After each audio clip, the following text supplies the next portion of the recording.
Oke, assalamualaikum warahmatullahi taala wabarakatuh. Berjumpa kembali di Depakar ID ya teman-teman semua. Apa kabar hari ini? Semoga sehat selalu.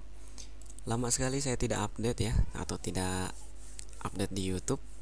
Kangen nih untuk teman-teman nih. Kenapa nggak ada yang mau komentar menanyakan tutorial apa gitu ya? Oke, kita kedatangan tamu lagi yaitu Leadbeam M5 yang biasa ya. Leadbeam M5. Kita akan setting di sini Leadbeam M5 sebagai access point. Posisinya di sini komputer saya dan unit lead beamnya sudah terkoneksi di Ether berapa nih? Saya koneksikan dulu. Control panel, network internet setting, network and sharing center, dan change adapter setting. Dan saya pilih Ethernet 2 ya. Kan komputer saya ada dua nih Ethernetnya. Saya pilih di sini Ethernet 2, plug and play-nya. Property, bagian IP 4-nya to the point aja ya. Jangan lama-lama. IP default lead beam itu adalah 192.168.1.20 begini ya. Ini untuk access point-nya.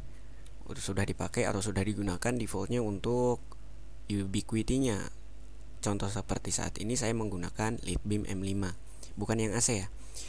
Saya akan di sini menggunakan 100 IP100 untuk komputernya, dan submaxnya default gateway-nya bisa diisi dengan IP perangkatnya 1.20 gitu ya, atau mau dikosongkan saja seperti ini boleh. Dan setelahnya itu default kosongkan saja dan oke. Sekarang kita buka Chrome-nya. Ini tutup aja deh. Kita buka Chrome-nya. Di sini kita ketikkan 192.168.1.20. Untuk memastikan silakan teman-teman buka CMD. Di ping di sini. Ping ya, di sini kelihatan nggak? Ping 192.168.1.20. Udah di reply ya sama perangkat Ubiquiti-nya, atau sudah ada balasan dari perangkat Ubiquiti-nya, berarti kita sudah bisa meremote-nya. Nah, jikalau teman-teman menggunakan Chrome, di sini ada peringatan your connection is not private. Jadi koneksinya dibaca tidak aman ya. Berhubung kita tahu ya, kita ingin meremote perangkat Ubiquiti-nya. Jadi kita klik advance dan proses atau teruskan ya ke alamat yang dituju. Nah, jikalau ada teman-teman mendapatkan link seperti ini maupun dari notifikasi, email, hati-hati. Itu bisa saja phishing atau teknik-teknik yang merugikan ya. Di sini juga ada nih, not secure ya. Tapi kita kan tahu ini perangkatnya Ubiquiti, alamat IP-nya Ubiquiti, jadi tidak masalah ya. Proses. Nah, di sini untuk username-nya di sini adalah UBNT defaultnya dan passwordnya itu UBNT. Country-nya saya pilih compliance test. Ada nggak compliance test? Waduh, nggak ada.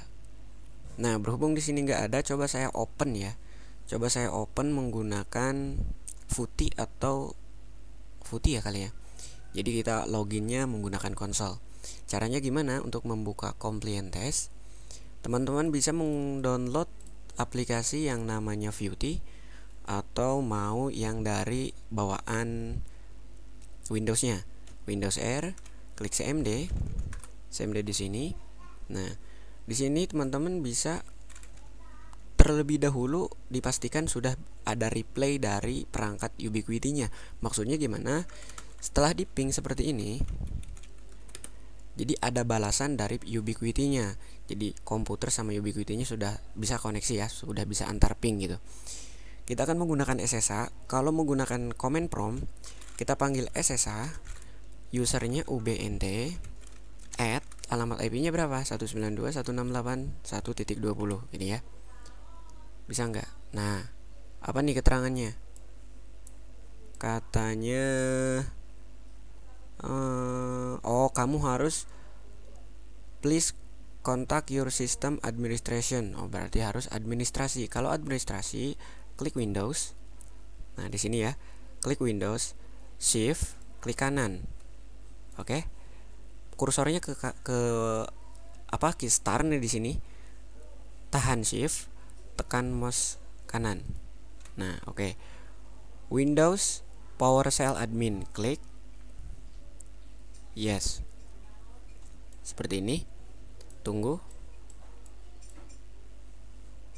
Ini saya menggunakan Windows PowerShell ya, atau CMD super admin gitu ya maksudnya. Oke, tunggu sebentar. Teman-teman bisa juga menggunakan View-T. View-T itu seperti ini, yang ini. Nah, komputer saya nge-lag. Nah, configuration. Nah, kita bandingkan aja deh. Kalau menggunakan View-T di sini sambil menunggu, hostname or IP address. Hostname-nya 192.168.1.20. Portnya jangan dirubah, seperti biasa saja. Dan open di sini ya. Open. Nah, akan ada di sini warning potential security breach. Kita klik ya saja. Usernya di sini ubnt, enter, dan passwordnya ubnt, enter. Nah, udah masuk di sini. Udah masuk. Nah, udah masuk. Cara masuk menggunakan PowerShell admin gimana? Cara masuk untuk PowerShell admin kita keluarkan saja di sini. Cara masuk di PowerShell admin itu adalah SSH. SSH tolong username-nya apa? ubnt. Bukannya di mana? Di 192.168.1.20, enter. Apa nih? Oh, nggak bisa katanya. Unknown host. Masa harus pakai host lagi? Oh, salah nih, salah. Ternyata. Oke, Windows R bisa sekarang nih. CMD. Sekarang saya akan ketikkan di sini SSH, langsung alamat IP-nya bisa nggak? Harusnya sih bisa. Oh, kayaknya udah ada RSA. Oke deh. Kita pakai PuTTY aja ya. Kita pakai PuTTY aja. Harusnya itu bisa tadi. 192.168.1.20, enter. Dan usernya adalah ubnt. Passwordnya ubnt. Dan di sini kita ketikkan untuk membuka compliant testnya adalah TOUCH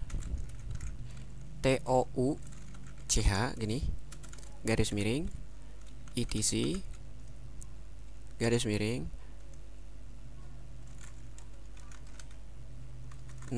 persistent kalau nggak salah ya, persistent gini ya, garis miring city. Nah, yang ini ya. Waduh, double U tuh, double U TOUCH garis miring etc garis miring persistent garis miring city, enter. Oke, bisa. Dan klik save, enter. Nah, oke. Silahkan menunggu. Nah, udah ya. Kalau udah keterangan gini udah beres. Kita sambil buka command prompt. Buka command prompt di sini ya. Buka command prompt. Oke, perhatikan. Nah, saya akan ping di sini, ping 192.168.1.20 minus T, jadi tidak akan berhenti pingnya, memanggil perangkat Ubiquiti-nya. Dan di PuTTY, di SSH-nya saya akan ketikkan reboot untuk menyimpan konfigurasinya. Nah, perhatikan di pingnya. Oke, PuTTY-nya kita tutup. Nah, akan ada timeout ya. Akan ada timeout di sini. Setelah ada balasan lagi dari Ubiquiti-nya, kita bisa meremote-nya. Oke, timeout, masih timeout. Destination host. Oke, perangkatnya mulai hidup. Oke, mulai hidup perangkatnya. Masih menunggu. Mohon bersabar, ini ujian. Oke, masih destination host. Disable. Nah, udah ada balasan nih. Apa tuh? Di mana? Bentar ya, aku balas chatting dulu. Mohon maaf.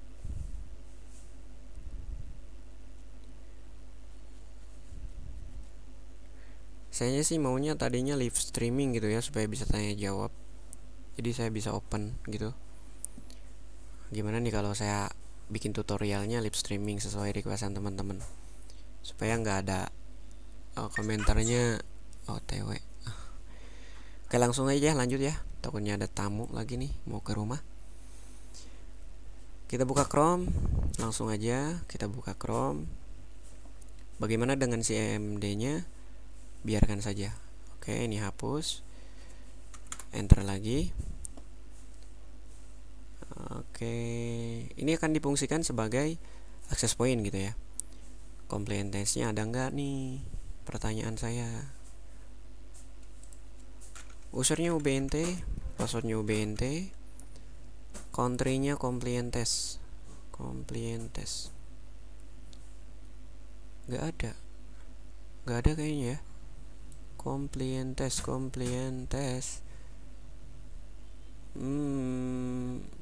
Nggak ada. Oke, ini nggak ada nih. Colombia. Oke, nggak ada ya. Berhubung ini nggak ada, saya akan memaksakan untuk Canada licensed, dan I have already. Di sini language-nya Inggris, soalnya nggak ada. Tapi saya merekomendasikan untuk memilih country-nya yang Indonesia ya. Kenapa saya memilih Canada licensed?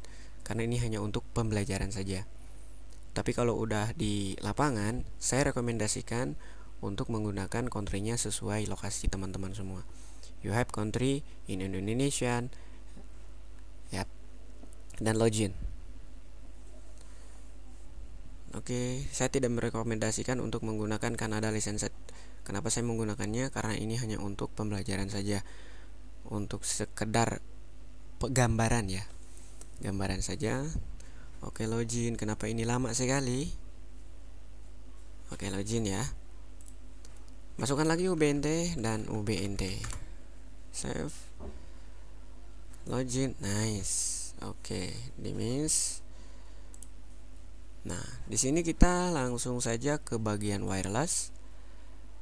Di bagian wireless, di sini ada wireless mode. Saya akan di sini gunakan access point, WDS transparent bridge mode, WDS-nya nggak usah. SSD name kayaknya DevMaker ID gitu ya, DevMaker ID saja. DevMaker ID, hide jangan, country, channel width-nya 20 kayaknya cukup ya, jangan lebar-lebar. Frekuensinya auto, frekuensinya jangan auto. Standar frekuensinya 56 ya kalau nggak saya. 56 udah dipakai BMKG dong. Udah deh auto aja. Udah frekuensinya auto, antenanya udah begini. Security-nya saya menggunakan WPA2AS, dan passwordnya paling secure di dunia adalah 123. Saya menggunakan password yang paling secure.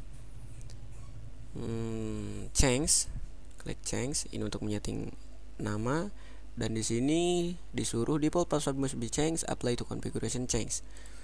Untuk login di 192.168.1.20 ya. Current password lama adalah UBNT. New password yang paling aman sedunia 123456778. Change. Duka tak apal. New password katanya terlalu mudah ya. Oke, saya bikinnya seperti ini, coba.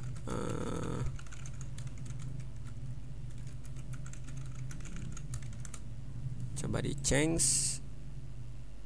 Bisa nggak? Default password must be changed, apply to configuration. UBNT 123456781 123456778. Change. Oke, udah ya, bisa ya. Jangan dulu di apply ya. Kita ke bagian network. Di bagian network, nah di sini antara wireless dan LAN-nya itu saya pilih mode bridge atau router Soho bisa. Saya pilih di sini bridge. Kenapa saya pilih bridge? Karena di sebelum lead beam itu ada mikrotik. Jadi saya akan langsung di mikrotik ether 4 gitu contohnya. Saya akan langsung colok di ether 4. Jadi untuk konfigurasi IP-nya saya akan mengikuti mikrotik. Kalau mikrotiknya 192.168 10.1 berarti yang ini saya akan setting IP-nya 10.2 gitu ya. Untuk di bridge saja. Simpel saja, manajemen ID statik. Oke, untuk statiknya oke, biarkan saja. Ini sepertinya bridge ya. Untuk di bridge. Jadi untuk klien di sana, untuk stasiunnya itu akan mengikuti alokasi IP yang diberikan oleh Mikrotiknya. Kalau Mikrotiknya support PPPoE, ya kita settingnya PPoE. Bisa di sini juga untuk PPPoE untuk access point atau stationnya gitu. Networknya sesuaikan yang dibutuhkan, atau mau router saja, mau di setting router ya boleh. Router Soho di sini ada. Nah, dan untuk router Soho ini ada pilihan, banyak sekali pilihannya. Dan untuk routernya di sini juga ada banyak pilihannya juga. Saya akan pilih mode bridge saja karena di pelanggan sana ada pengennya dia hotspot dan klien rumahan. Klien rumahan saya akan masukkan ke PPPoE. Kalau support saya akan memasukkan VLAN. Kalau tidak support ya saya akan menggunakan statik saja. Gitu. Kayaknya supaya support deh ya. Oke, modenya bridge dan IP6 saya tidak akan menggunakan IP6, modenya saya statik. Saya akan alokasikan dengan IP Mikrotik ya. Tapi saya change dulu di sini auto IP aliansi. Change saja. Change dan di menu advance. Nah, di sini di menu advance ini biarkan saja ya, biarkan dulu gitu ya maksudnya. Kita pindah lagi ke menu sistem. Di menu sistem kita disuguhkan primary version ya. Udah versi 6 toh. Pantas compliance-nya nggak ada. Udah versi 6. Nah, device name-nya di sini ada Leadbeam M5. Kita ganti aja menjadi DevMaker ID gitu ya. Untuk di mana? Untuk tampilan di sini, di titelnya. Nah, untuk di titelnya ya. Interface language, oke, begitu saja. Dan time zone-nya saya menggunakan +7 untuk Bangkok, Jakarta. Administration root-nya, usernya biarkanlah saja. Dan change. Saya cek kembali ya. Main Leadbeam M5 Bridge Station UBNT, SSID-nya wireless. Bagian wireless nama WiFi-nya DevMaker ID. Untuk passwordnya 123 dan nama WiFi-nya ini, modenya access point. Networknya untuk network oke, static.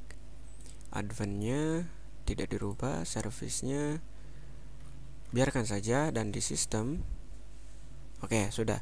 Jika sudah selesai silahkan apply dan perhatikan di CMD. Jika sudah timeout, dia sedang melakukan rebooting dan save configuration yang telah teman-teman konfigurasi. Mungkin hanya itu, silahkan digunakan sebaik mungkin. Dan ingat, satu pesan saya, ikuti frekuensi yang diperbolehkan. Silahkan baca kembali aturan frekuensi 5 GHz yang boleh dipergunakan untuk RTRWNet ya. Silahkan dicek di forum-forum atau di Google langsung frekuensi 5 GHz yang boleh digunakan itu dari berapa sampai berapa gitu ya. Oke, sekian dan terima kasih. See you next time again. Wassalamualaikum warahmatullahi wabarakatuh.